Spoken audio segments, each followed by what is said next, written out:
Back to my channel. তো এখন ready হয়েছি, যাবো সামনেই রিসরাতে। রিসরা ঠিক না, মানে এখানে বাগপাড়া বলে জায়গা আছে, সেখানে একটা মোমোর দোকান আছে, তো সেখানে যাচ্ছি মোমো খেতে। আমি রেডি হয়ে গেছি, এখন মামাকে রেডি করাবো। আর এটা হচ্ছে আমার ফার্স্ট টাইম মিনি ব্লগ করছি, তো তোমরা দেখতে থাকো। চলো মোমো খেতে গিয়ে দেখা হচ্ছে।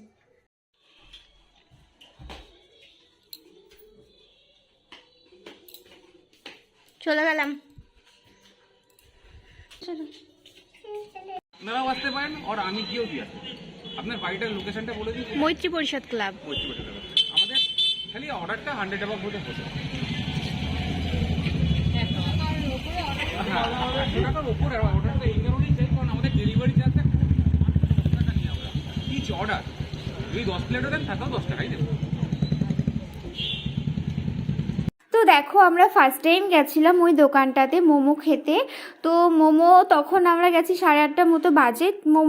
মোমো তখন শেষ হয়ে গেছে, তো মনটা এত খারাপ হয়ে গেল। ফার্স্ট টাইম গেলাম মোমো খেতে আর শেষ হয়ে গেল। তারপর একটা রোলের দোকানে গেছি, রোলের দোকান থেকে 2টো রোল নেওয়া হয়েছিল আমার জন্য আর ননদের জন্য। তারপর বাড়িতে এসেছি, খুব জোরে খিদে পেয়ে গেছে, তো আমরা এখন রোলটা খাবো।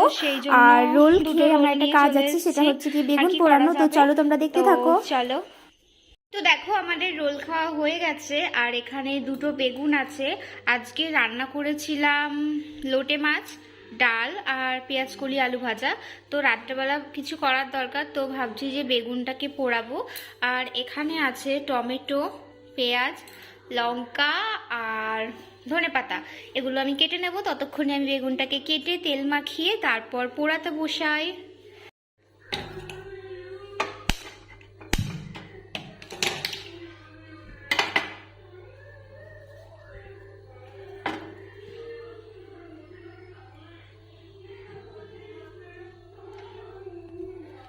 তো বেগুনটা ততক্ষণ হোক, আমি ওগুলো কেটে নিই। তো খুব কম সংখ্যক লোক আছে যারা মানে শুনেছি যে বেগুন পোড়া খায় না, এরকম লোক খুবই কম আছে। আশা করি সবাই পছন্দ করে, মানে মোটামুটি সবাই পছন্দ করে বেগুন পোড়া, এমনই একটা জিনিস, তাই তো? দেখো আমার বেগুন পোড়ানো প্রায় হয়ে গেছে। আর এদিকে আমি কেটে নিয়েছি মাখানোর জন্য পেঁয়াজ, টমেটো, ধনেপাতা আর লঙ্কা। আর এখানে আছে কটা শুকনো লঙ্কা, এই শুকনো লঙ্কাগুলো আমি পোড়াবো। তো চলো দেখতে থাকো। তো দেখো আমার বেগুন পোড়া মাখা হয়ে গেছে, খালি খাবার অপেক্ষায়। আর এটা ছিল আমার ফার্স্ট টাইম মিনি ব্লগটা ভালো লাগলে অবশ্যই লাইক করবে। আর তোমরা যারা আমার ভিডিও দেখো তাদের আমার চ্যানেলটা যদি সাবস্ক্রাইব না করা থাকে তো সাবস্ক্রাইব করে প্লিজ আমার পাশে থেকো। আর দেখো রাত্রেবেলায় বর আসার সময় রাস্তা দিয়ে খিচুড়ি নিয়ে এসেছিলো, কালী পুজোর প্রসাদ। এটাও খেয়েছিলাম। তো ভিডিওটা আমি এখানেই শেষ করছি।